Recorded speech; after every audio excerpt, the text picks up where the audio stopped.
Good morning, Year 6. I'm back again today with some more poetry from Ted Hughes, and we're going to continue as we have this week, hearing poems from the chapter about his family. And today we're going to listen to two poems about uncles, my Uncle Dan and my Uncle Mick, and they will be on the website tomorrow and linked to your English work for tomorrow. So,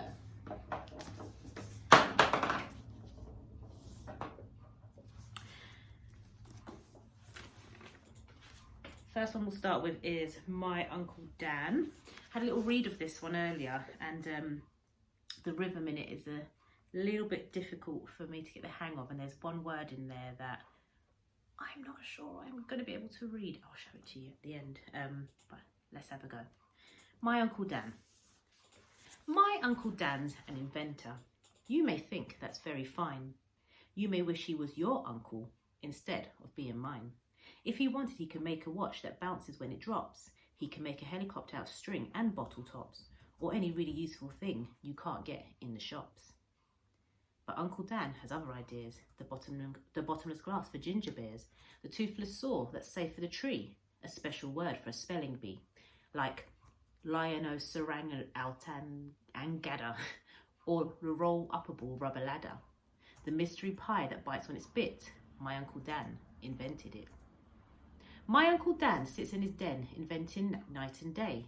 His eyes peer from his hair and beard like mice from a load of hay. And does he make the shoes that go for walks without your feet? And does he make the shoes that go for walks without your feet? A shrinker to shrink instantly the elephants you meet. A carver that just carves from the air steaks cooked and ready to eat. No, he has other inventions, only perfectly useless inventions. So I'll start that again. No, he has other intentions, only perfectly useless inventions.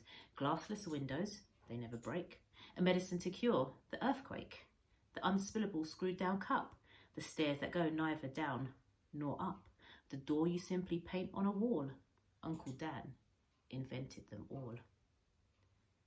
So, Uncle Dan is an inventor of perfectly useless things. What's the most useless invention that you can think of? Let me show you that word that I struggled to read as well. Let's see if you can see that.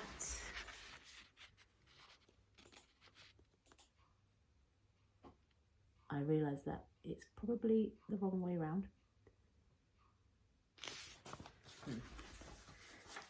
Try that one again. Lion-o sarang outang gada, or the roll-uppable rubber ladder. Okay, so that's my Uncle Dan, the inventor. Now let's find out about my Uncle Mick. Okay, what's his job? My Uncle Mick, the portrait artist, painted nature's creatures. Began with the Venus flytrap, but he soon got on to leeches because he found inspiring beauty in their hideous features. His portrait of the lamprey, whose face is a living grave, knocked men cold with horror, made women quake and rave.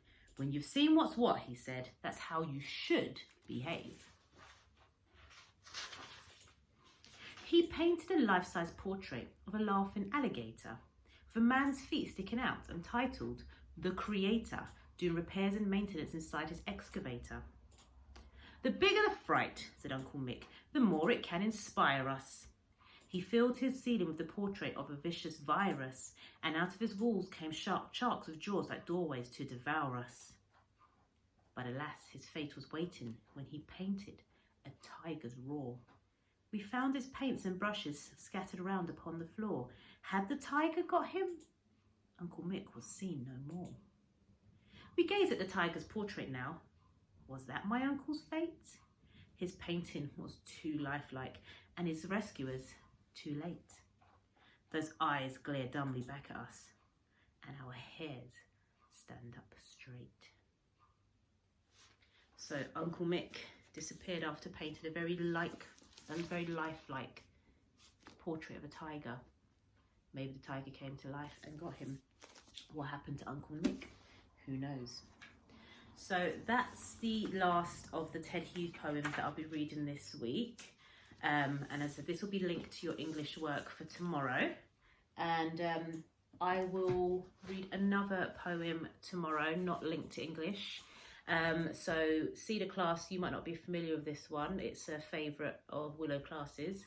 and I'm going to read Gran Can You Rap tomorrow. So I will see you, or you will see me on YouTube tomorrow for the final poem of the week.